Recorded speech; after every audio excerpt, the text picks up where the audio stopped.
Bonjour, le texte de ce jour nous dit ceci. Moi le Seigneur, je suis ton Dieu. Je te tiens par la main et je te dis n'aie pas peur. Je viens à ton secours. Remarque que le Seigneur te dit je te tiens par la main.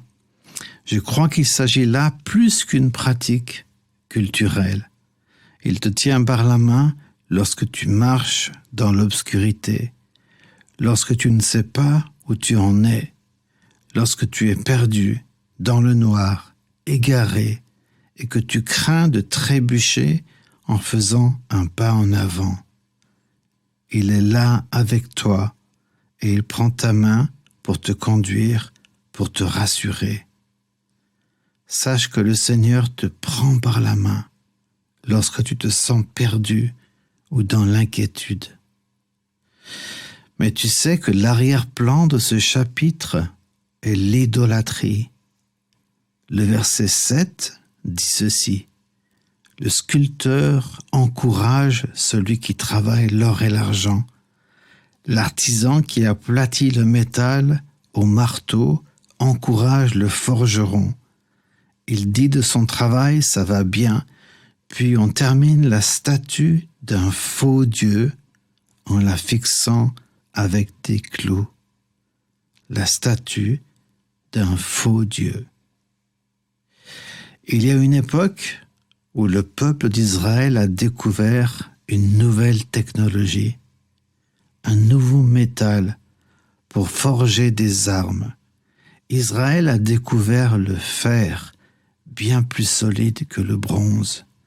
Et avec cette découverte, le peuple de Dieu a progressivement mis sa confiance en ses propres armes, sa propre force, son armée équipée dorénavant d'armes capables de vaincre l'ennemi. Et progressivement, Israël s'est éloigné de Dieu pour mettre sa confiance en ses propres forces. C'est bien là le centre de ce chapitre. Israël finit par réaliser que l'idolâtrie ne peut pas sauver, qu'elle est comme une citerne crevassée qui ne retient pas l'eau.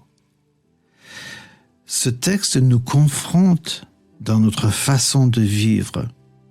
Y a-t-il quelque chose dans ta vie qui te donne plus de courage que Dieu lui-même? Y a-t-il quelque chose qui te donne plus de joie, plus de plaisir que le Seigneur? Te souviens-tu lorsque tu partais dans les champs au coucher du soleil pour lever les yeux vers le ciel, regarder les étoiles et la lune et t'émerveiller de sentir la présence de Dieu? Te souviens-tu de cette époque? Aujourd'hui, tu t'enfermes peut-être dans ton portable et tu as perdu ta passion pour Jésus. Tu réalises et tu as peur, et tant mieux parce que c'est lui qui te rappelle et te dit « Je suis ton Dieu, je te tiens par la main, je te dis n'aie pas peur, je viens à ton secours ». La technologie dont nous disposons aujourd'hui est capable de faire des choses extraordinaires, mais elle est capable aussi de te perdre, de t'enfermer dans l'obscurité. Aucun chant de louange, aucune musique ne pourra remplacer le temps que tu passes avec Dieu, dans ta communion avec lui.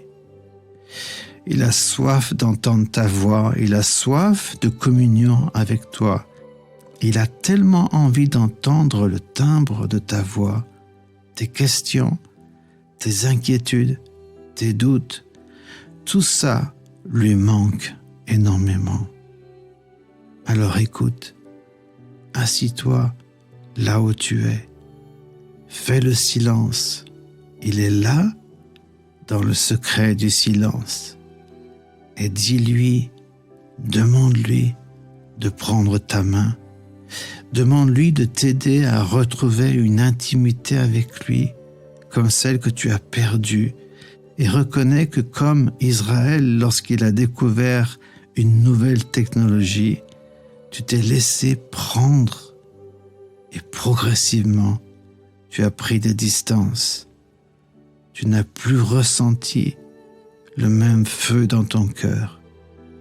Je t'en prie, je t'invite à revenir à lui, à ne pas t'éloigner davantage au point où il te sera vraiment difficile de revenir dans la communion avec lui. Parle à un frère, à une sœur, et dis-lui que tu as besoin d'aide. Il n'y a aucune honte à admettre cela. Parle à ton groupe de jeunes, parle à tes parents, parle à ton pasteur, parle au Seigneur. Ne continue pas à t'égarer.